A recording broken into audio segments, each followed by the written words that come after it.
ئیمامی بوخاری سوپایەک لە مەدینەی پێغەمبەر صلی الله عليه وسلم دەرچوو بۆ مەشریق بەسەر عێراقا تێپەڕبوون. دوایی کە گەڕانەوە ئەم سوپایە دوو کوڕی ئیمامی عومەری تیابوو، عەبدوڵڵاه و عوبەیدوڵڵاه، هاتن کە گەڕانەوە لە کوفە لایەندا لە لای ئەبوو موسای ئەشعەری کە ئەو کاتە لەلایەن دەوڵەتەوە ئەمیر بوو یان محافظ بوو لەسەر کوفە. کە گەڕانەوە ئەوان لەبەر ئەوەی سەحابەی پێغەمبەر صلی الله عليه وسلم و هاوڕێی ئیمامی عومەرە و هاوڕێی خۆشیانە لایەندا و ڕۆشتن سەردانیان کرد کە چوونە لای زۆر ڕێزی لێیان گرت کوڕی ئیمامی عومەرن و ئەوانە. ئەمجا فەرمووی حەزەکەم چاکەیەکتان بەرامبەر بکەم.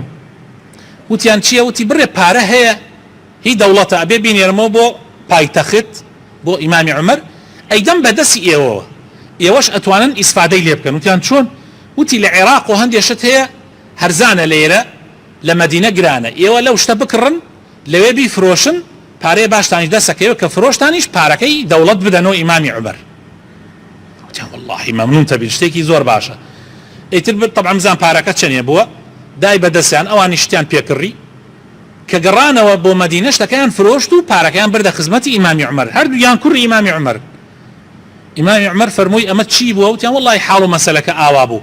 فەرمووی ئەبوو موسا ئەو پارەی بە ئێوە دای ئەو ئیشەی پێ بکەن بە هەموو سوپاکە دای یا بەس تەنها بە ئێوە؟ وتیان واللهی بەس بە ئێمە. وتی بۆچی بە ئێوە دای؟ وتیان واللهی بڵێن چی؟ وتی من خۆم پێتان ئەڵێم لەبەرەوە ئێوە کوڕی خەلیفەی مسلمانانن، کوڕی خەلیفەی مسلمانان. واللهی ئەو پارەیە لەگەڵ ئەو قانجازەش کە کردوتانە هەمووی دێنن ئەیخەنە خەزێنەی مسلمانان، هەر هەمووی. طبعا عەبدوڵڵاه بێدەنگ بوو. عوبەیدوڵڵاه وتی ئاخر باوە چۆنە بێ و تۆ ئێستا ئەگەر ئەم پارە لە ڕێگا بفەوتایە، ئەم تجارەتەی ئێمە لە ڕێگا ئەگەر بفەوتایە کە گەیشتینە ئەیرە خەساری بکردایە، خۆ ئەبێ ئێمە خەسارەکەمان ببژاردایە.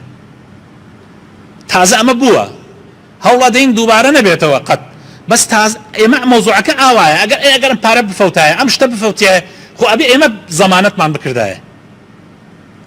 لەوێ یەکێک لە سەحابەکان کە دائنشن لە مەجلسی ئیمامی عومەرە فەرمووی ئەی ئیمامی عومەر بە حەسابی قیراض بۆیان حەساب بکە، یعنی وا داینە ئەم پارەیە ئەوان هی دەوڵەتە بردویانە ئیشی پێوە بکەن وەکو پارەی دەوڵەت، یعنی نیوە بە نیوە.